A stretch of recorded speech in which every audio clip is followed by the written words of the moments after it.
कुंज बिहारी श्री दुर्लभ श्री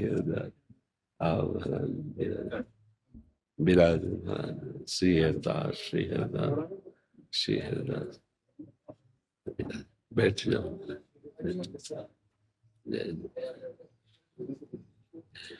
माला श्री जी के संतों को धारण करवाए। ये अमनिया है महाराज जी, तो श्री जी के पास पहुंचा दो। हाँ, पहले महारानी जी को। हाँ, ये आप ले लो इनको ये आप श्री जी को ले जाओ, श्रृंगार में प्रयोग कर लें। श्रृंगार को आप संतों को माला, वो भी देखो, उसको भी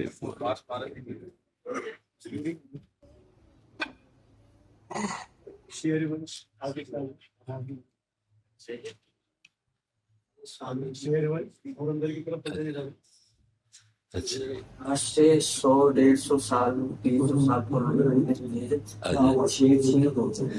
बहुत कृपा है। तो अहो भाग्य जो आज से जो पहले जो भूतरी संतों को लाते ना, जी जी, ये अरे अहो भाग्य स्वामी जी,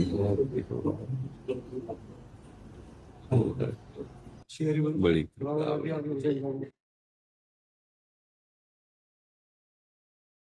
जय जय स्वामी मोनीदास सिंह महाराज थे जी जी जी। तो उस समय जो 500 संत जो करुणाधारी जो नित्य सिद्ध थे उनका चलना।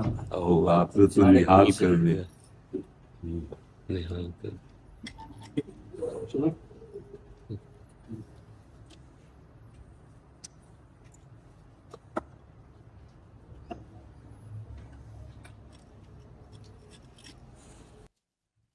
संभाल के गिर ना जाए, ऐसे सीधे रखो वहां पे।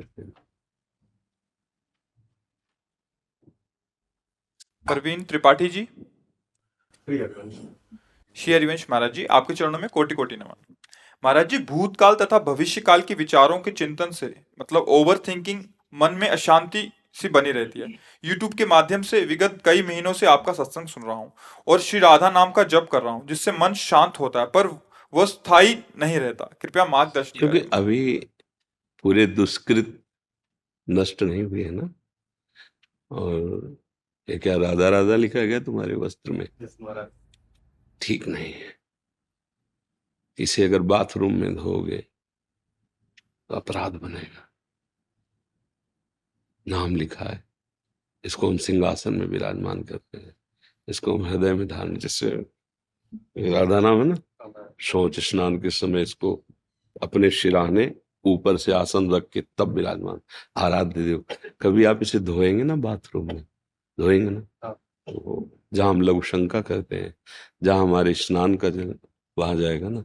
इसलिए जो लोग नहीं जानते उस निमित्त से हम टोक कर बोले कि कोई भी नाम जिस वस्त्र में लिखा हो, या तो उसे आसन पे विराजमान कर लो, सिराने रख लो, पर उसका इस तरह जैसे प्रयोग कर रहे हो, प्रयोग निषेध नहीं है, लेकिन इसके बाद की जो प्रक्रिया वो निषेध है। आप जैसे इसे पहने हैं और मान लो वर्षा हो, ये राधा नाम का जल नीचे हो, जैसे लोग गाड़ियों में लिख देते हैं, नहीं नहीं, ये वही नाम है जिससे परम सिद्धावस्था प्राप्त होती है, सारे पातक नष्ट होते हैं। प्रभु के नाम, श्यामा जी का नाम, लाडली जी का नाम। अब हम नाम को अपने हृदय में इस भाव से जपे कि हमारा वर्तमान का श्वास व्यर्थ न जाने पावे, तो भूत और भविष्य के चिंतन पर हम शासन कर लेंगे। समझ रहे? भूत माने बीता हुआ समय, जो बीत गया है, हमसे जो गलती हुई है या हमसे जो अच्छाई हुई है उसे छोड़ो। आगे क्या होगा उसको छोड़ो। बीच में अभी जो हमारा वर्तमान समय, ये सेकंड चल रहा है, इसे पावन कर लो, तो भूत और भविष्य दोनों मंगल में हो जाएंगे। राधा राधा, मन पीछे का चिंतन कर रहा, काटिए उसे, विवेक के द्वारा काटिए। क्या होगा? पीछे जो गलती की उसमें समय गया, और उसके चिंतन में हमारा ये समय नष्ट करो आप।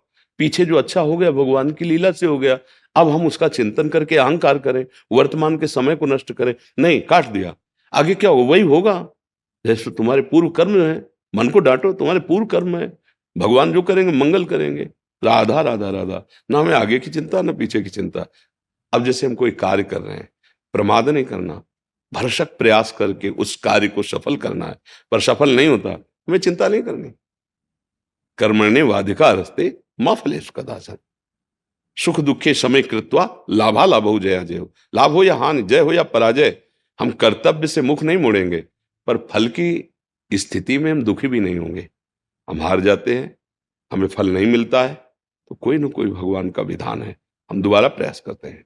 मानव जीवन है, हम ऐसे निराश नहीं होंगे। तो हम आगे की चिंता नहीं करते, पीछे का जो हो गया है उसके लिए आम तो हम सर्वपापेभ्यो मोक्षयिष्यामि मा शुचा, भगवान के वचन याद करो। अब कोई बात नहीं। वर्तमान में ना आचरण में गलती होनी चाहिए, ना कर्तव्य में प्रमाद होना चाहिए, ना नाम जब छूटना चाहिए, फिर आप त्रिलोकी पर विजय प्राप्त कर लेंगे। ये स्थूल सूक्ष्म कारण, भूत भविष्य वर्तमान, सब मंगल हो जाएगा। क्यों चिंता करते हो? भगवान कह रहे अनन्यस चिंतयन्तो माम, बस कह रहे योगक्षेमम वहाम्य हम, अप्राप्त की प्राप्ति करा दूंगा, प्राप्ति की रक्षा मैं करूंगा, तू चिंता क्यों करता है? जो अप्राप्त है उसे प्राप्त करा दूंगा, जो प्राप्त है उसकी रक्षा मैं करूं। अब इससे ज्यादा भरोसा कैसे? कोई बड़ा पदाधिकारी आपसे कह दे, हाथ मिलाते हैं जाओ, तो आप फूले फूले घूमेंगे नहीं? और चाहे जिंदगी में फोन कभी ना उठावे। लेकिन मेरे भगवान कह रहे हैं, जो अनंत शक्तियों के स्वामी हैं, अनन्यस चिंतयन्तो माम ये जना परिपासते तेषाम नित्याभियुक्तानाम योगक्षेमम। वही तो कह रहे हैं, तो चिंता मत कर, तुझे जो प्राप्त करना है मैं कराऊंगा, क्योंकि सब उनके हाथ में है, और जो प्राप्त है उसकी रक्षा मैं करूंगा। योगक्षेमम वहां में हम स्वयं मैं वाहन करूं, तुम बस केवल वर्तमान में चिंतन करो। शाम तक भजन होगा कि नहीं मुझे इसकी परवाह नहीं, पर अभी वाला मिनट हम खाली नहीं जाने देंगे, तो पूरा जीवन भजन में हो जाएगा। हम हर मिनट को, हर सेकंड को, वर्तमान को संभाले तो हमारा भविष्य मंगलमय होगा। और भूत जो हमें परेशान करने के लिए भूत जैसा लगेगा कर्म, वो भगवान नष्ट कर देंगे। अहम त्वाम सर्व पापेभ्यो मोक्षयिष्यामि मा शुचा। बस अर्थ आनंदित रहो वर्तमान में। हम क्या है, अविश्वास में हम घाटा उठा लेते हैं, अविश्वास में हम जलते हैं। अगर हमारा दृढ़ विश्वास हो जाए, एक भरोसो, एक बल, एक आस विश्वास, तो देखो कैसे प्रभु संभाल लें। सच्ची मानिए, हर मिनट उनका दुलार प्यार ऐसे अनंत माताओं जैसा। इसलिए कहता हूं कि भविष्य की चिंता मत करो, भूत को तो भगवान के चरणों में समर्पित कर दो, और नाम वर्तमान में लो, अच्छे आचरण करो, सदैव सुखी रहोगे। ये हमारे बात नहीं, भगवान के सब प्रिय हैं। सब मम प्रिय सब मम उपजाए, भगवान कह रहे हैं। पर हम लोग अहंकार, अविश्वास, ऐसे कुछ दोषों से युक्त हो गए जिससे हम अपने प्रीतम को पहचान नहीं पाते, उनके विधान में राजी नहीं हो पाते। समझ रहे हैं आप? वर्तमान को संभालिए, उनके बल से वर्तमान में अच्छे आचरण हो, नाम जप हो, बस चिंता मत करो भूत और भविष्य की, वो संभाल लेंगे। हमारा कल्याण कैसे होगा इसकी चिंता न करो। भगवान कह रहे तेषाम हम समुद्धरता मृत्यु संसार सागरात, मैं उसका उद्धार। हमें तो यही समझ में आता है, एक छोटा पदवी वाला बोल दे तो हमें गुमान हो जाता है, गर्व हो जाता है। और अखिल कोटि ब्रह्मांडों के प्रभु कह रहे हो हमें गुमान नहीं हो रहा, हमें बात समझ में नहीं आ रही। अरे मैं फूले फूले घूमना चाहिए, हमारा ठेका भगवान ने ले लिया। अच्छा वो सर्वज्ञ नहीं, अगर कोई पदाधिकारी ले, मेरे प्रभु तो सर्वज्ञ है, वो सर्वत्र नहीं, मेरे प्रभु सर्वत्र है। वो सर्वशक्तिमान नहीं, एक लिमिट है उसकी शक्ति की, प्रभु तो सर्वशक्तिमान है, इसलिए मुझे तो और प्रसन्न हो जाना चाहिए। पर हमें विश्वास नहीं होता, इसलिए हमारा ये चित्त ऐसे। तो आप चिंता न करो, उसको विवेक से काटते रहो, मन को समझाते रहो, ए तेरी गलत सलाह है। और वर्तमान में नाम जप करोगे तो ये बल मिल जाएगा। नाम जपत आई सब सोई, देव सुबुद्धि कृपा करी मोई। जब नाम जप होता है ना, तो सब ज्ञान विज्ञान अंदर आने लगता है, बुद्धि में प्रकाश हो जाता है, वो मन को शासन में ले लेती है। अभी क्या है, मन बुद्धि को अधीन किए हुए, मन बुद्धि को अधीन किए हुए, इंद्रियां मन को अधीन किए, सब उल्टा हो रहा है, इसीलिए हम फंसते चले जा रहे हैं। जरा नाम जप कीजिए, अब जो वास्तविक शासन हो, बुद्धि मन को अधीन कर लेगी, मन इंद्रियों को अधीन कर लेगा, इंद्रियां निर्विषय हो जाएंगी, भगवत साक्षात्कार हो जाएगा। नाम जप करो। श्री भोलूदास जी, राधे राधे महाराज जी, आपके चरणों में कोटि कोटि प्रणाम। महाराज जी, शास्त्र आज्ञा पालन करने का निरंतर बल कैसे मिले?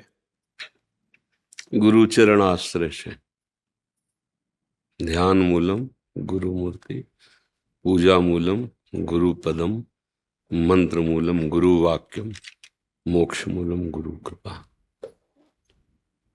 श्री गुरुदेव भगवान के चरणों का आश्रय समस्त ज्ञान विज्ञान से संपन्न कर देता है। बस आश्रय लेना कठिन है गुरुदेव का, अहंकार के कारण।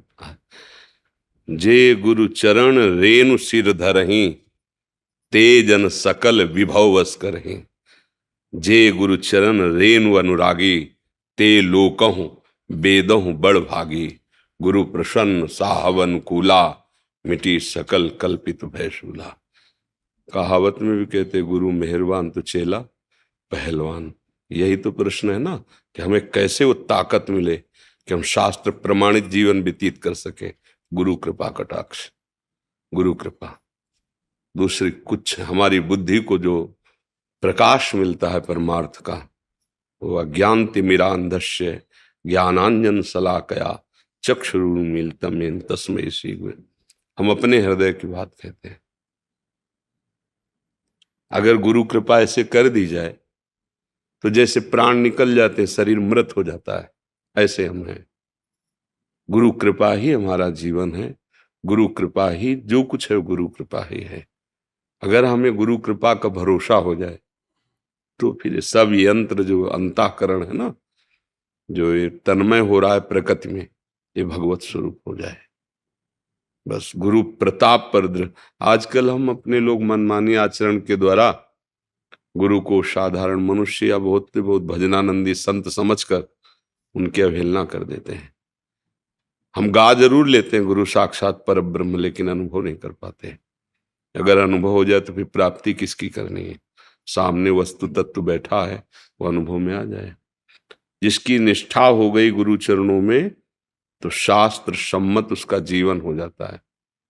मन ऐसा मतवाला हाथी है कि गुरु शासन के बिना ये कब्जे में नहीं आता। जैसे वो होता है ना अंकुश, तो निरंकुश मन को गुरुदेव के कृपा कटाक्ष वचन उपदेश मंत्र, ये अंकुश हैं जिनके द्वारा ये वश में होता है। अन्यथा सूत्र याद कर लो शास्त्रों के, पर वो तुमको ले वहीं जाएगा जहां उसकी संकल्प वृत्ति गई है। आपके सहयोग से आपने जो स्वीकृति देकर संकल्प बना लिया, वो वहीं तुम्हें भ्रष्ट करेगा। अब बचा सकते हैं तो गुरुदेव बचा सकते हैं। वो अंदर भी हैं, बाहर भी हैं। उन्हीं का ये साम्राज्य है, अध्यात्म साम्राज्य गुरुदेव का है। हमारी तो समझ में इतना आया है कि गुरुदेव के वचनों पर चलना, गुरुदेव के चरण आश्रय का बल और जीवन गुरुदेव को समर्पित, तो आपका जीवन गुरुदेव का जीवन, गुरुदेव का जीवन आपका जीवन। जो गुरु वही शिष्य, जो शिष्य वही गुरुदेव। जो शिष्य वही, जो सच्चा शिष्य नहीं बना वो कभी गुरु पद में बैठने लायक नहीं होगा। जो सच्चा शिष्य है वही गुरु, और जो गुरु है वही शिष्य के हृदय में अवतरित हो जाता है। तो जो गुरु वही शिष्य, जो शिष्य वही गुरु। अभेद स्थिति तस्मित् तज्जने भेदा भावात्। प्रभु और प्रभु के जन में अभेद स्थिति हो जाती है। गुरु कृपा ही केवलम। गुरुदेव की कृपा क्या है? उन्होंने जो नाम दिया है, मंत्र दिया है, जो हमें उपासना की रहनी बताई, हमें अक्षरशः वैसा चलना चाहिए, पर हम चल नहीं पाते, तो गुरु अवमान हो जाता है, अवज्ञा हो जाती है, अवहेलना हो जाती है। तो हमारी बुद्धि क्या है कि विपरीत चलने लगती है। सृष्टि में कहीं भी अपराध करोगे, दोष तुम्हारे गुरु पे आएगा। किसी का भी अपमान करोगे तो जब आप गुरु का चिंतन करोगे तो गुरु पर दोष दृष्टि हो जाएगी, जलन, क्योंकि तुम्हारा तभी पतन हो पाएगा। जब प्रधान कनेक्शन तुम्हारा कटेगा ना, तभी माया तुम्हें रौंद पाएगी, ऐसे रौंद नहीं सकती।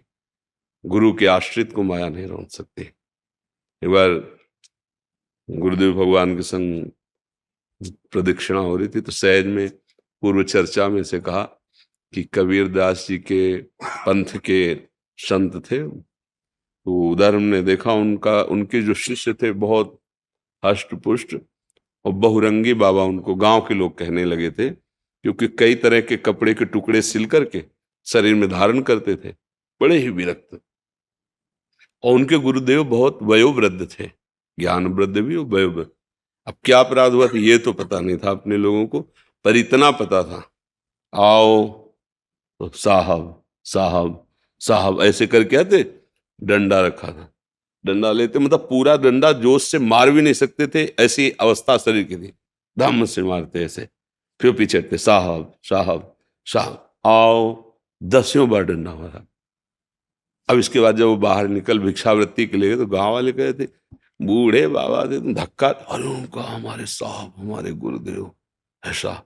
तब गुरुदेव भगवान ने कहा, जो गुरु के प्रति तन मन प्राण समर्पित है उसको माया स्पर्श भी नहीं कर सकती। जिसको गुरु का शासन मिल गया वो काल शासन से मुक्त हो गया। तो हमारी वृत्ति गुरुदेव के चरणों का आश्रय ले, तभी हम शास्त्र सम्मत जीवन, नहीं शास्त्र क्या कह रहे हैं ये आप दूसरे को उपदेश कर लोगे, इतना ज्ञान हो जाएगा, पर आप अपने मन को चेला नहीं बना पाओगे, मन को उपदेश नहीं कर पाओगे। ये पक्की बात है, बड़ा सूक्ष्म है भगवत मार्ग। तो जहां कहीं आपसे अपराध बन जाएगा तो अपने गुरु पर दोष दर्शन होने लगेगा, गुरु पर जो श्रद्धा का भाव का कनेक्शन कटने लगेगा, फिर पतन होगा। अन्यथा गुरु आश्रित शिष्य को त्रिभुवन में कोई भी परास्त नहीं कर सकता। गुरु कृपा बहुत बड़ी वस्तु है।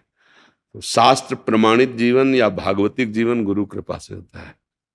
जो गुरु के वचनों पर आसक्त हो गया, वो चाहे गृहस्थ हो चाहे विरक्त हो, महात्मा बन जाता है, अर्थात हृदय की स्थिति उसकी महान हो जाती है। जो गुरु चरणों का आश्रय, गुरु वचनों का पालन करने वाला, ये सबके समझ में नहीं आएगी, क्योंकि जो देहाभिमान से चल रहा है वो क्या समझे, पर आप परमार्थ के प्रतीक हैं, इसलिए आपसे निवेदन है, मन वचन कर्म से गुरु की अधीनता, उनके वचन की अधीनता, वचन आधीन सदार हैं। जो गुरु ने आदेश कर दिया, रात दिन वही नाम, वही मंत्र, वही आचरण, बस वैसे हमारे प्रीतम है गुरुदेव। गुरुदेव साधन नहीं है, गुरुदेव साध्य वस्तु है। पर जिस दिन हमारा साधन ठीक हो जाएगा तो गुरुदेव में दिखाई देने लगेगा। जैसे श्री भट्ट देवाचार्य जी के समीप श्री हरिव्यास देवाचार्य जी आए शिष्य बनने के लिए, उनका तुम्हें दिखाई दे रहा है हमारे पास कुछ गोद में? उनका नहीं। तो जाओ 12 वर्ष गिरिराज जी की परिक्रमा करो और राधा नाम रटो, 12 वर्ष तक गुरु आज्ञा में परिक्रमा। फिर आए, कुछ दिखाई दे रहा है? फिर जाओ 12 वर्ष, फिर जाओ, फिर जो 24 वर्ष बीती, फिर देखो कितना समर्पण। अभी दीक्षा नहीं दी, पर गुरु आज्ञा में 24 वर्ष गिरिराज जी में व्यतीत किए, परिक्रमा देते हुए नाम जप करना, भिक्षावृत्ति। जब आए तो बोले कुछ दिखाए? बोले हाँ, प्रिया प्रीतम गोद में बैठे हैं। तो वही महावाणी को प्रकट करने वाले हरिव्यास देवाचार्य, ये गुरु भक्ति, ये गुरु समर्पण। जब गुरुदेव के वचनों पर, नहीं तो कि 24 दिन के लिए आदेश कर देना कि 24 दिन आप ऐसा करो, तो अपने हट जाएंगे आज्ञा से। 24 साल गुरु की आज्ञा, जबकि बनाया नहीं था, केवल कह रहे थे स्वीकार कर लो, उन्होंने आदेश किया, बस प्रकाशित हो गया। दिव्य निकुंज देश का जो सुख आगम निगम पुराणों से भी अगोचर है, न देव ब्रह्मादे न खलु हरिभक्त न सुहृदा, इनसे भी वो प्रकाशित हो गया। हरिव्यास देवाच महावाणी, महावाणी अगूढ़ रस है, ऐसा जो गूढ़तम से भी प्रकाशित है, एकदम प्रकट रखा है। पर बहुत महावाणी कोई सबकी समझ में आने वाली थोड़ी बात है। महाप्रेम रस प्रिया प्रीतम, पर गुरु कृपा से जो लीला देख रहे हैं वही लिख रहे हैं। यह है गुरु कृपा। श्री अग्रदेवाचार्य जी के परम कृपा पात्र श्री नाभाजी महाराज, गुरु कृपा ही तो थी ना। जो दिव्य दिव्य महापुरुष जिनके विषय में आप चिंतन भी नहीं कर सकते, उनका चरित्र लिखा है। जिसका चिंतन किया वो महापुरुष आके पूरा चरित्र बता गए। दिव्य दृष्टि संपन्न, बाह्य दृष्टि तो दिव्य दृष्टि संपन्न। जब अपने गुरु जी की मानसिक सेवा में, तो उन्होंने पूछा तुम कौन? तो उनका आपका जूठन पाने वाला। यहाँ कैसे? मतलब मानसिक सेवा में तुम्हारा, हमारी मानसिक सेवा, शिष्य की मानसिक सेवा में गुरु का प्रवेश तो ठीक है, लेकिन गुरु की मानसिक सेवा में शिष्य का प्रवेश? तो उनका आपकी जूठन मतलब आपकी कृपा प्रसादी से। तो ये जितना भी अध्यात्म वैभव है ये गुरु कृपा से मिलता है। ऐसे गीता जी में भगवान ने कहा महापुरुषों के पास जाए, प्रणिपातेन च प्रश्नया, दैन्य भाव से, शरणागत भाव से, तब जाकर के बोध होता है। तो इसलिए हमें लौकिक दृष्टि न रखते हुए भागवतिक दृष्टि रखकर गुरुदेव के वचनों पर चले तो शास्त्र सम्मत ज्ञान स्वयं हमारे हृदय में, जो भी यंत्र हमारे भाग रहे हैं ना, सब ठीक हो जाएंगे। गुरु कृपा में बहुत बड़ा बल होता है, बहुत आप सोच नहीं सकते। मतलब कर तुम अकर तुम अन्यथा कर तुम गुरुदेव, बस बहुत बार ये मतलब अनुभव की बात कह रहे हैं। जहां हमारी बुद्धि काम नहीं कर रही, जहां हमारा बल काम नहीं कर रहा, जहां हम हार रहे हैं, वहां गुरुदेव ने वैसे उठा दिया, छू ही नहीं पाया। नीचे का जो ताप था, जो जलन, छू नहीं पाया। इसलिए गुरु जैसा कृपालु, गुरु जैसा महामहिम, तो भगवान ने भी आज्ञा की, मोते अधिक गुरु ही जिए जाने। अपने हृदय में गुरुदेव भगवान को मेरे से भी अधिक माने, क्योंकि उन्हीं की कृपा से मेरा अनुभव होता है। मैं उसी के हृदय में प्रकाशित होता हूं जिसके हृदय में गुरु कृपा होती है। आशीष जी, जी महाराज जी आपके चरणों में कोटि कोटि प्रणाम। महाराज जी, जिस प्रकार भक्त के अंदर व्याकुलता आती है भगवान के दर्शन की, क्या ठीक उसी प्रकार भगवान भी अरे वो व्याकुल हो जाते भगवान ही व्याकुलता रूप में आते हैं। भगवान में आती क्या है, भगवान ही व्याकुलता रूप में आते हैं। समझ रहे हो ना? भक्त के हृदय में जो भगवत मिलन की व्याकुलता होती है वो भगवान ही है। वही व्याकुलता जब प्रकाशित हो जाती है तो भगवान उसी में प्रकाशित हो जाते हैं। वो अपनी थोड़ी है, वो भगवान ही कृपा कर व्याकुलता रूप में आते हैं। जहां परम व्याकुलता बढ़ी, बस उसी समय साक्षात्कार हो जाता है। पर अब व्याकुलता पहले इस बात की हो कि हम भजन भूले ना, प्रभु का चिंतन। नारद जी ने लिखा है, तद विस्मरणेन परम व्याकुलते थे। अगर हम आधे पल के लिए भी नाम छूट रहा है, ऐसा लगा, हमें तड़पन हो जानी चाहिए। जैसे मछली को जल से अलग करो ना तो प्राण उसके, ऐसे तद विस्मरणेन परम व्याकुलते थे। तदर्पिता अखिलाचारिता तद स्मरणेन परम व्याकुल। सारे आचरण आपके भगवत समर्पित होना चाहिए। श्री कृष्ण अनुकूल लेन, प्रभु के अनुकूल, प्रतिकूल वर्जनम, प्रतिकूल का त्याग, और निरंतर नाम जप। तब जो ये व्याकुलता भगवत दर्शन की होती है, ये स्वयं भगवान ही होते हैं। ये भगवत स्वरूप है। जहां वो व्याकुलता हुई तो उसी व्याकुलता में भगवत साक्षात्कार होता है। रोम रोम पुलकित है, अश्रुधारा चल रही है, अब जिया नहीं जा रहा। प्रभु अब आपके बिना कैसे जिए? न रात में चैन, न दिन में चैन। तो उसके नेत्रों में, उसके मन में, कण कण में वही प्रीतम उसको दिखाई देने लगता है। व्याकुलता ही भगवत दर्शन कराती है। तो ये व्याकुलता भगवत स्वरूप होती है। ऐसी व्याकुलता उत्पन्न होती है, सब लोक परलोक की चाह सब भस्म हो जाती है। ब्रह्मादिक के भोग सब विषम लागत ताहि, नारायण ब्रज चंद की लगन लगी है जाए। भगवत दर्शन की लालसा जागृत हुई तो ब्रह्मलोक के भोग भी उसे विष के समान लगने लगे। व्याकुलता का परिचय ब्रह्मलोक के भोग भी, यहां तो मृत्यु लोक के तुच्छ भोग हमें परास्त कर देते हैं।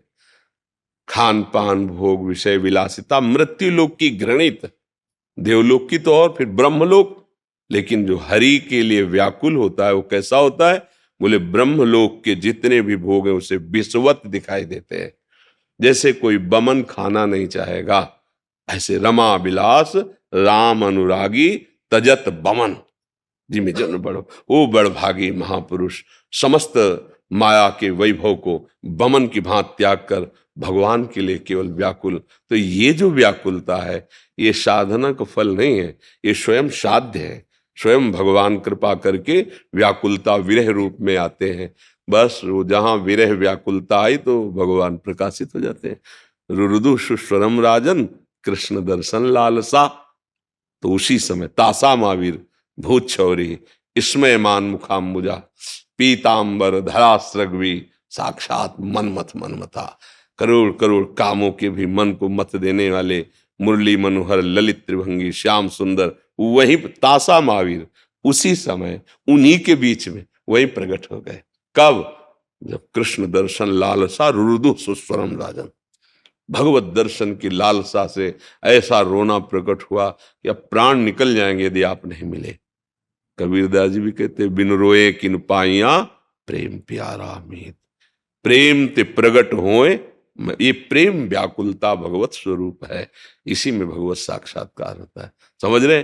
और ये होती तदर्पिता अखिलाचारिता। तद स्मरणेन परम व्याकुलते। कोई भी आचरण भगवान के विरुद्ध ना हो, भगवत समर्पित आचरण हो, और नाम जब ऐसे हो कि अगर आधे पल के लिए भी छूट जाए तो व्याकुल हो जाए, जैसे मछली जल के बिना। तो यही व्याकुलता भगवत दर्शन की व्याकुलता में बदल जाती है, और भगवत दर्शन की व्याकुलता ही भगवत स्वरूप में प्रकाशित हो जाती है। वो सब भगवान ही है। ईश्वर वीतरागी हैं, सर्वज्ञ हैं, हितोपदेशी हैं।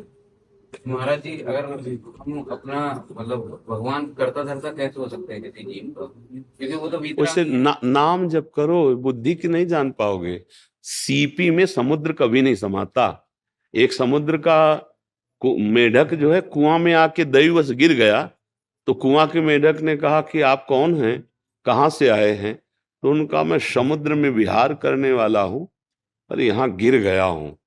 उनका समुद्र कितना बड़ा होगा? तो इधर से इधर उछला कुआं वाला मेंढक, इतना होगा। फिर इधर से इतना होगा। बोले जीवन भर उछलते रहो तो तुम भी इस कुआं की मेड़ के अंतर्गत उस समुद्र को नहीं जान सकते।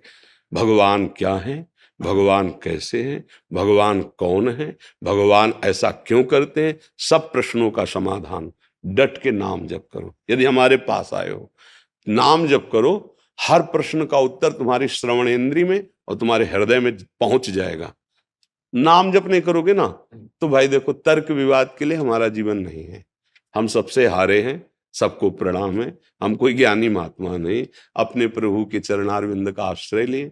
लेकिन हर प्रश्न का उत्तर तभी समझ में आएगा जब आप भजन करोगे, क्योंकि लौकिक विषय तो है नहीं। अब भगवान कैसे करता धरता है ये तुम्हें थोड़ी बता सकते हैं, ये तुम्हारे हृदय में अनुभव में आएगा कि भगवान कैसे हैं, कैसा उनका सृष्टि सृजन है, कैसा उनका पालन है, कैसा उनका संहार है। वो सब कुछ करते हुए भी कुछ नहीं करते, वो सब कुछ करते हुए कुछ भी नहीं करते, और कुछ भी नहीं करते हुए सब कुछ कर रहे हैं। वो सब कुछ होते हुए भी कुछ नहीं है, कुछ नहीं होते हुए भी सब कुछ है। वो सत्य है, वो सत्य और असत दोनों से परे है। कैसे उसको अनिर्वचनीय तत्व जब भजन करोगे तो अनुभव गम में भजे जे, वो आपके अनुभव में आने लगे। और सही पूछो, आप और आप जब मिट जाएगा तभी आप जानोगे कि क्या है। जब तक आप और आप, तब तक उसे जान नहीं सकते। संसार से आसक्त हुआ पुरुष कभी भगवान को जान नहीं सकता, समझ रहे हो? और भगवान में आसक्त हुआ संसार से अनासक्त बकाया नहीं रह जाएगा, सारा ज्ञान आ जाएगा। अब आप देखो, क्या संसार में आसक्त हो या भगवान में? हृदय से देखो। हम तो मित्र की तरह बात करते हैं। अभी तो संसार। हाँ भैया, तो नाम जप करो, मेरी प्रार्थना मान लो। जब करने से मेरी क्रोध मान माया में कमी आ रही, कसायों में मंदता। हाँ, और भजन करो। रोज में महाराज जी सुनो, जैसे जैसे लाभ हो वैसे वैसे लोभ बढ़ता है, ऐसे ही भजन का लोभ बढ़े। और हमें कुछ नहीं प्राप्त करना, कुछ नहीं जानना, सब ज्ञान का ज्ञान है। यदि तुम्हारा अंदर का चिंतन संसार का छूट जाए तो जानत तुम्हें हो जाए, और तुम कोई नहीं हो। महाराज जी, आपके निमित्त से संसार दृष्टि कम होती जा रही है। भगवान कृपा करे, खूब नाम जप, नाम जप। अमरजोत सिंह रंधावा जी, साउथ अफ्रीका से। राधे राधे। राधे राधे महाराज जी, आपके चरणों में कोटि कोटि प्रणाम। महाराज जी, मैं अभी साउथ अफ्रीका में परिवार के साथ रह रहा हूँ। महाराज जी, मेरा एक प्रश्न है। गुरु जी, आपने कहा जिस पर कृपा होती है वो राधा नाम जप सकता है। साउथ अफ्रीका में रहते हुए मैं वहाँ के लोगों को जब कर्म के बारे में बताता हूँ तो वो ना ही मुझे समझ पाते हैं और ना विश्वास करते हैं। वो लोग जिन धर्मों को मानते हैं उनमें भी बहुत तो प्रभु हमें प्रेमी जरूरत मिलते हैं। क्या है किसी को बताने की? हमें जरूरत क्या है? हमें प्रेम करना है, हमें भगवत प्राप्ति करनी है।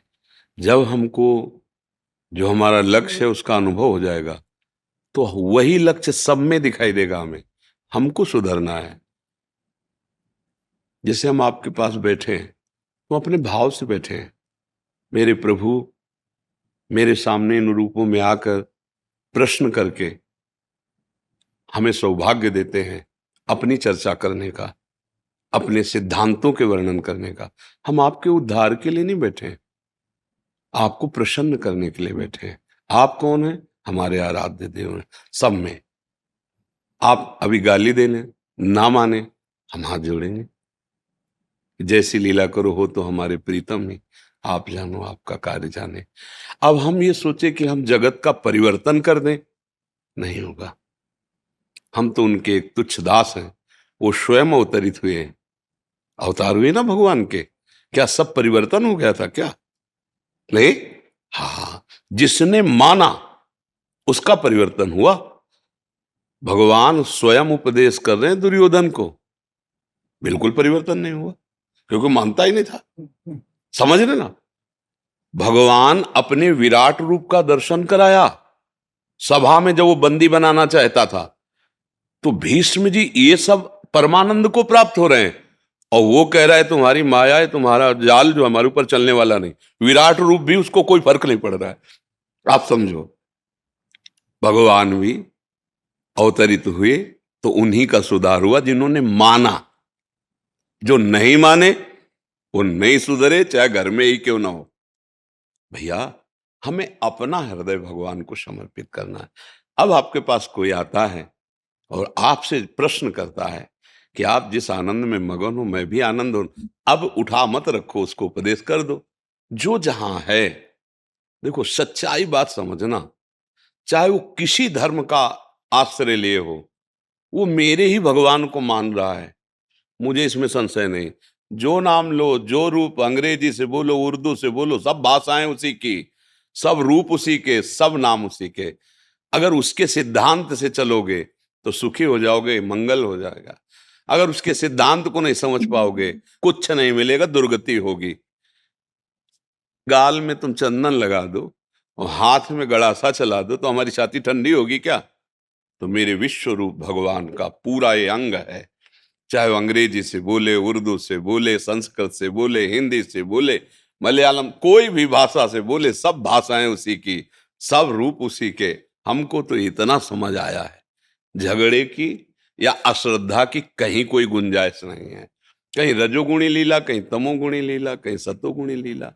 हमको अपने मालिक को देखना है, ना कि उन लीलाओं को देखना है जो रजोगुणी, तमोगुणी, सतोगुणी। देखो, अध्यात्म समझना है तो फिर ये है, ये पार्टी बंदी, मेड़बंदी, ये अध्यात्म में नहीं है। ऐसे फैलता है अध्यात्म, पूरा विश्व मेरा घर है, पूरे विश्व के प्राणी मेरे यहाँ, सुहृदम सर्वभूतानाम। साहब में हमें तो कोई विलग नहीं दिखाई दे रहा। जैसे अपना छोटा बच्चा नाराज हो जाए, दाढ़ी पकड़ के खींच ले, गाली दे, थप्पड़ मार दे, छोटा बच्चा जो गोद में है, कैसा आपको लगेगा? बुरा थोड़ी लगेगा, हंस दोगे। ऐसे ही छोटे बच्चे के समान हो। यदि आप गाली देते हो, हमारी निंदा करते हो, हमारा अपमान करते हो, हमारे आराध्य देव की अवहेलना करते हो, छोटा बच्चा है, दया का पात्र है, दुलार का पात्र है, वो क्रोध का पात्र नहीं। हम जब सिद्धांत को नहीं समझ पाते तो वैर विरोध, वो ज्ञान ही क्या जिसमें वैर विरोध, वो भक्ति ही क्या जिसमें वैर विरोध। तो हमको दूसरों को नहीं सुधारना है, हमको अपने को सुधारना। और हम जोर जोर से बोले राधा राधा राधा, अब कान में पड़ रहा है ना, तुम मानो ना मानो, तुम्हारा मंगल होगा, तुम्हारा कल्याण होगा।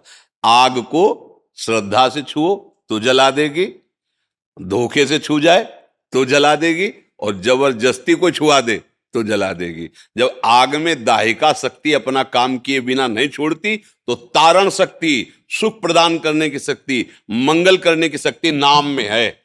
चाहे श्रद्धा से सुनो या अश्रद्धा से सुनो, चाहे जैसे नाम कान में पड़ा ना, मंगल हो जाएगा।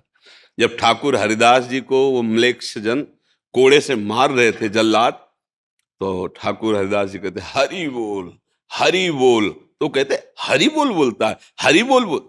तो देख के मुस्कुरा दिए, अब इसका भी कल्याण हो जाएगा, क्योंकि इसने हरि बोला। तो हमको अपने अनुराग मार्ग में चलना है। सब हमारे प्रभु के स्वरूप है। हम किसी को उपदेश करके महात्मा बनाने के पहले अपने मन को उपदेश करें, अपने मन को लगाएं। जो हम दूसरों से करवाना चाहते हैं ना, वो पहले हमारे जीवन में होना चाहिए। हम लोग दूसरों को उपदेश देने में बहुत प्रवीण हैं, पर अपने मन को उपदेश देने में बिल्कुल कच्चे हैं। देखो ना, अरे अभी आपसे पूछे कोई कि कल्याण कैसे होगा, आप बता दोगे, लेकिन अपने मन को उस मार्ग में चलाने में अभी कच्चे हो। तो सच्चा ज्ञान वही है जो अपने मन को चेला बना ले, अपने मन को श्रोता बना ले, और सत्संग से सुनी हुई बात उसको सुनावे और उसको लाइन में चलावे। हम लोग दूसरों को चलाना चाहते हैं और अपने मन के गुलाम हैं, कुछ हाथ नहीं लगेगा। तो भैया सुधरो, स्वयं सुधरो। स्वयं जब पुष्प में पराग आ जाता है तो भौरे मड़राने लगते हैं, भौरों के लिए निमंत्रण कार्ड नहीं भेजा जाता।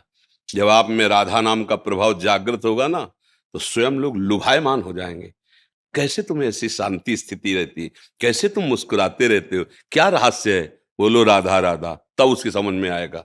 पहले अपने को इतना बलवान बनाओ, इतना आनंदमय बनाओ कि दूसरे के मन को मुग्ध कर लो। फिर जो उपदेश करोगे तो बसीकरण की तरह खींचा चला आएगा। अबे हमारा ही मन नहीं राधा नाम में पगा, तो हम दूसरों को उपदेश क्या करें? ऐसे भाव से परमार्थ में चला जाता है। कोई प्रश्न? जो तुम्हारे भगत कह रहे हैं कि मेरा गृहस्थ मन नहीं लगता है मेरा, मैंने कि राधा नाम जपो और आगे महाराज जी मार्गदर्शन करेंगे। मैंने कि मैं तो मन लगता कहाँ है? वैराग्य आ गया मन में, है? अब यही रहने का इच्छा है हाँ वृंदावन में। हाँ, बढ़िया है, बढ़िया, उसमें कोई परेशानी नहीं। पर जो आपके कर्तव्य कर्म है उनका निर्वाह हो गया। जो संतान है या जो परिवार के जन हैं, क्या उनका कर्तव्य आप मुक्त हो गए? नहीं, तो फिर नहीं।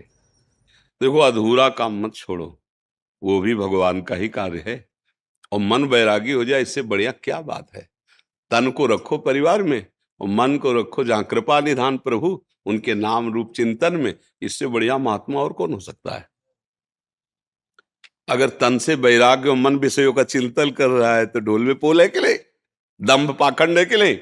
और आप तो कह रहे हो मेरा मन वैरागी हो रहा है। बात बन गई यार। घर में रहते हुए बुजुर्गों की सेवा, बच्चों का पालन पोषण और मन वैरागी, मन भगवान में, यही तो महात्मा का लक्षण है। बड़े बड़े विरक्तों को भी जिन्होंने उपदेश किया, वो जनक जी महाराज, रानी है, परिवार है, राजा, बड़े बड़े विरक्त जहां सर झुकाते अम्बरीश जी महाराज, चक्रवर्ती सम्राट। बात को समझ लो, भागने की जरूरत नहीं है। जहां हो वहीं नाम जप करो, धाम का आश्रय अपने कर। अगर कर्तव्य पालन हो गया है और पति पत्नी राजी है कि चलो वृंदावन वास करे, धन है, भैया फ्लैट खरीद लो, आराम से रहो, भजन करो। और अगर कर्तव्य नहीं तो कर्तव्य छोड़कर भागने की जरूरत नहीं है। वो सेवा है। जैसे आपके शरीर का पालन पोषण करके माता पिता ने आपको मार्ग दिया, ऐसे आपका कर्तव्य है। बेटियों का ब्याह हो जाए, बच्चे सुव्यवस्थित, कर्तव्य पूरा हो गया, अब पत्नी को साथ लेकर के वृंदावन वास करो, भजन करो, है नहीं? अगर वो कहती है हम अपने बच्चों के साथ रह लेंगे तो कोई बात नहीं, हम एकांत सेवन करते हैं, क्योंकि अधिकार है, उससे अनुमति लेके ही जाया जा सकता है। ये मनमानी आचरण करने से ना इधर बनता है ना फिर उधर बनता है। नहीं जी जी ये हमने दीनदयाल अनुसंधान केंद्र का निर्माण करा रहे हैं। जी इससे गाय के उत्पाद से पंचगव्य, हाँ कैंसर के रोगों का निदान, जी बहुत सारे प्रकल्प खड़े कर रहे हैं। आयुर्वेदिक चिकित्सालय, जी ऐसे बहुत बड़े प्रकल्प हैं। हाँ इन्हें निरंतर चलाए रखें, हाँ ऐसा आशीर्वाद आपसे। हाँ। इसमें गौएं रखी जाएंगी। हाँ, 250 गाय रखेंगे, हाँ उनका पेशाब, उनका गोबर कलेक्ट करेंगे हाँ और वो अनुसंधान केंद्र में चला जाएगा। हाँ उसका रिसर्च होगा, उसके द्वारा पंचगव्य और दवाइयाँ, फार्मेसी कैसे तैयार हो सकती है। हाँ, बहुत अच्छा आयुर्वेदिक है। चिकित्सालय बना रहे हैं, हाँ, हमारा जो विश्वविद्यालय भी बना रहे हैं। हमारा जो हृदय की बात की, हम आपके साथ हैं हृदय से। उसका लक्ष्य है कि आजकल जो है क्या हुआ, धन की, लाभ की ज्यादा बुद्धि बढ़ गई तो हमारी गौओं का आदर कम हो गया। अच्छा, ट्रैक्टर चलने से बछड़ों और बैलों का महत्व खत्म। अच्छा, उनको छोड़ दिया गया है, ऐसे छोड़ दिया गया है। अब वो बहुत तरह से उनको दुख मिलता है और वो एकत्रित होकर जिस फसल में जाते हैं तो वहां उनको या तो भगाया जाता है या वो फसल किसान के लिए। हम चाहते हैं कि सब ऐसे मिल मिल करके गौ सेवक बने।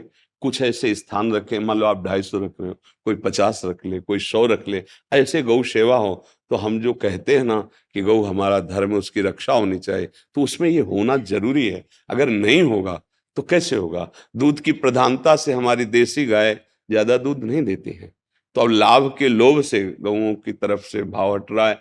जन समाज का बैल थे, बड़ा आदर था क्योंकि वो खेती जोतते थे, अब ट्रैक्टर से हो रही है, तो बछड़े और बैलों का आदर कर। तो हम ये चाहते हैं कि ऐसे विवेकवान, ऐसे धन संपन्न लोग, 4 लोग एकत्रित होकर के इन गौओं के लिए एक व्यवस्था करें। और जैसे आप ये बता रहे हैं तो इससे क्या होगा, पालने वाले को भी सहयोग मिल जाएगा और लोगों का कल्याण भी होगा। ऐसी वस्तुएं लोगों को स्वास्थ्य बढ़ाएंगी और हमारी गौएं सुरक्षित रहेंगी।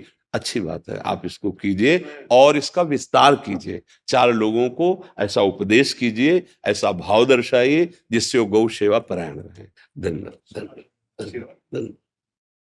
जो हमारे मन में डिजायर है जी मैं अंग्रेजी में एक आध शब्द बोल सकता हूँ। आप इच्छा जो हमारी है जी वो भी ईश्वर की ही है, हम्म। क्योंकि ईश्वर ही सब जगह है। नहीं, इसमें देखना है, इसमें विभाग करना पड़ेगा, अभी आपको समझना होगा। एक है हमारी वासना जनित इच्छा और एक है उपासना जनित इच्छा। उसको ये देखना पड़ेगा कि देह भाव से वासना जनित इच्छा है या उपासना जनित है। उपासना जनित है तो आदरणीय है, और वासना जनित है तो उसको देखना होगा कि धर्म विरुद्ध है या उसमें। जैसे समझिए, दो प्रकार की बुद्धि, इतना आपको तो परिचय मिला होगा, कुमति और सुमति।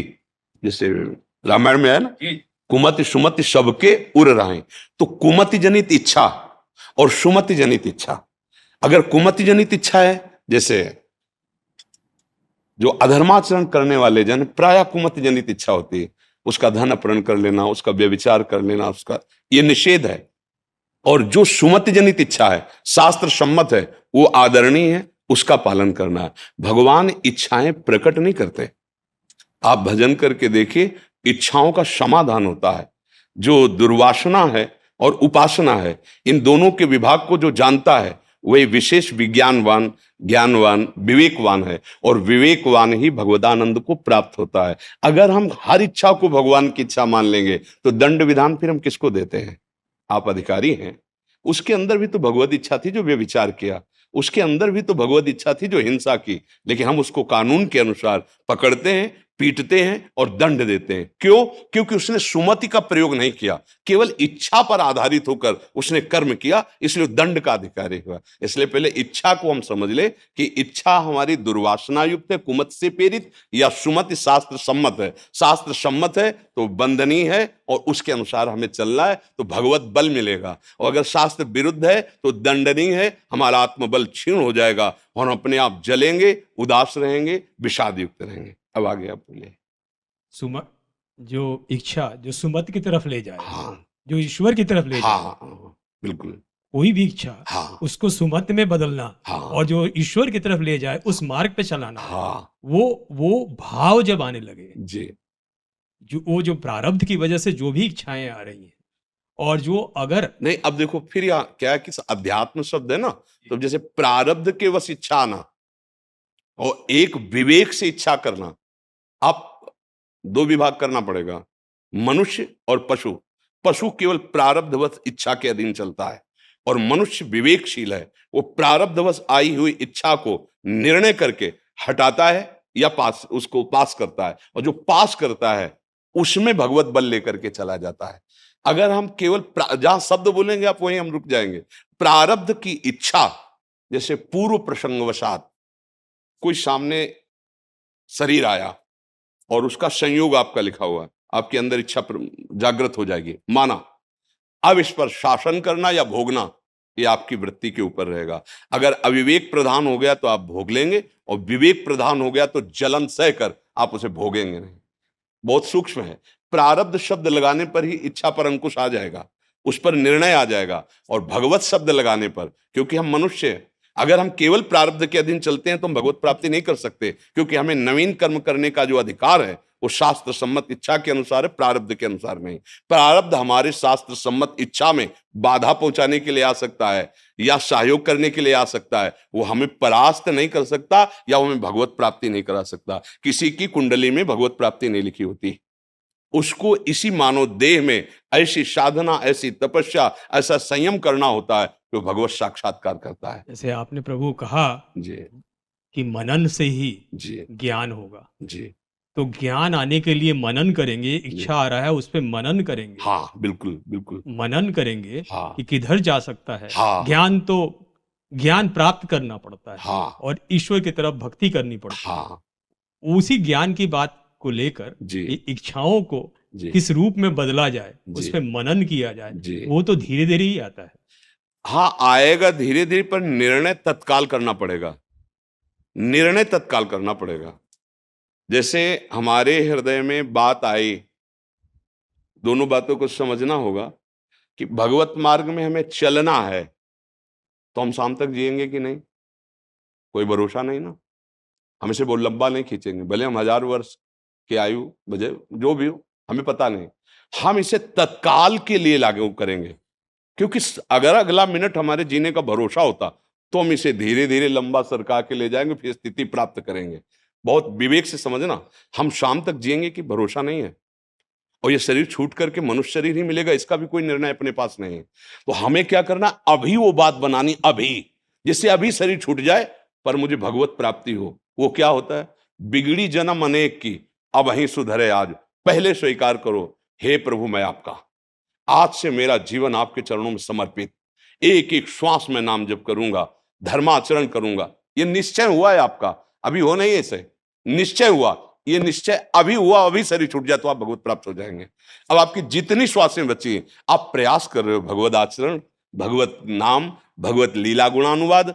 अब जितना भी समय होगा वो आपका भगवत में माना जाएगा, भगवत प्राप्ति हो जाएगी। आज हम निश्चय करें, इसके लिए हम कल के लिए नहीं छोड़ें, क्योंकि कल हमारे हाथ में नहीं है। प्रभु जी। अनुभव जब आएगा जी। तभी आएगा, अभी वो तो कृपा है उनकी। सुनो सुनो, अनुभव आपका अपने पास है, आप भूल गए उसे। पूरी गीता सुनने के बाद और कुछ नहीं मिला। स्मृति नष्टो मोहा स्मृति लब्धा तो प्रसादान में अच्युता, हे अच्युत, जो मोह था वो नष्ट हो गया। आप ना शरीर हो और आप ना कोई जीव हो, उसी परमात्मा तत्व का अंश हो। अपने को भूलकर, शरीरों के राग में फंसकर, व्यवहार को सत्य मानकर भूल गए। अब अगर इसको सत्य मानते रहोगे तो अनंत जन्म बीत जाएंगे। बिगड़ी जन्म अनेक की, अब वहीं सुधरे आज, बस यही स्वीकृति करनी। इसीलिए कहा गया संत समागम बड़ी बड़ी तपस्याओं से भी श्रेष्ठ है, क्योंकि ये जो वृत्ति हमारी अंदर से कि धीरे धीरे, नहीं, अभी इसी क्षण मैं प्रभु आपका हूं, आज से जितनी श्वासें मुझे पता नहीं, आपको समर्पित करता हूं। अब कितनी श्वासों में स्मरण कर पाऊंगा ये आपका बल होगा, लेकिन मैं समर्पित आज से आपका हूं। आज से आपका कल्याण शुरू हो गया, आज से मंगल शुरू हो गया। तात स्वर्ग अपवर्ग सुख धरी तुलाए कंग, तुलनताय सकल मिली जो सुख लव सत्संग। ये बात आपको स्वीकार अभी करनी है। पता नहीं हमारी अगली श्वास है कि नहीं, प्यारे अच्छे से निर्णय करके देखो, अगली श्वास का भरोसा नहीं तो मुझे इसी क्षण वो उपाय कर लेना है कि अगली श्वास जाए तो मैं प्रभु को प्राप्त हो जाऊं, किसी साधन बल से नहीं, या गुण साधनते नहीं हुई, तुम्हारी कृपा पाओ कोई कोई। अभी समझ जाओ और समझ के फिर चलो। जैसे आपको हर समय स्मृति कि आप कौन हैं, आपका पद क्या है, आपका कर्तव्य क्या है, पढ़ना नहीं आपको, ऐसे ये स्मृति जागृत हो जाए कि आप वास्तविक कौन हैं। ये अवास्तविक है, वास्तविक नहीं है। न ये शरीर वास्तविक है, न पद वास्तविक है। ये तो केवल सेवा मिली है और ये सेवा पात्र है शरीर, पर आप नहीं हैं, आप कुछ और हैं। और उसी को स्वीकार कर लीजिए तो स्वीकृति से सारी बात बन जाएगी। वही एहसास तो चाहिए। हाँ, प्रार्थना करते हैं, अभी स्वीकार करो हृदय में कि मैं प्रभु आपका हूं, जैसा भी हूं, और आज से मेरा जीवन आपके चरणों में समर्पित। तो जो भी जीवन है, समय नहीं है इसलिए सुग्रीव जी ने कोई साधना नहीं की थी प्यारे, केवल हनुमान जी ने शरणागति करवा दी। और उसी प्रश्न में जो बाली ने को संशय था कि मैं और सुग्रीव तो एक ही जैसा हूं ना, क्यों भगवान ने इसका पक्ष लेंगे। जब भगवान ने मारा तब यही प्रश्न किया, मैं बैरी सुग्रीव प्यारा, मैं जानता हूं मेरा भाई जैसे आचरण वैसे ही आचरण इसके। आपका कब भजन किया जो आपने इतना पक्ष ले लिया। बोले अभी इसने शरण ले लिया है। मेरे शरणागत का शत्रु मेरा शत्रु, मेरे शरणागत का मित्र मेरा मित्र।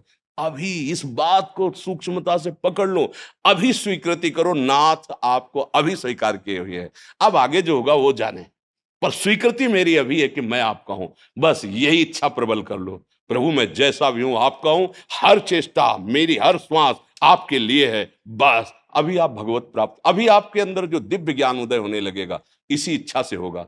इच्छा से यह ज्ञान होता है, इच्छा से जन्म मृत्यु होता है, और इच्छा से ज्ञान होता है, और इच्छा से मोक्ष प्राप्त हो जाता है। अब ये इच्छा भागवती की इच्छा स्वीकार कर लो। शायद ठाकुर जी की ऐसी कृपा हुई कि यही संभाषण करने के लिए आपको रोका है, उन्हीं का भी विधान है।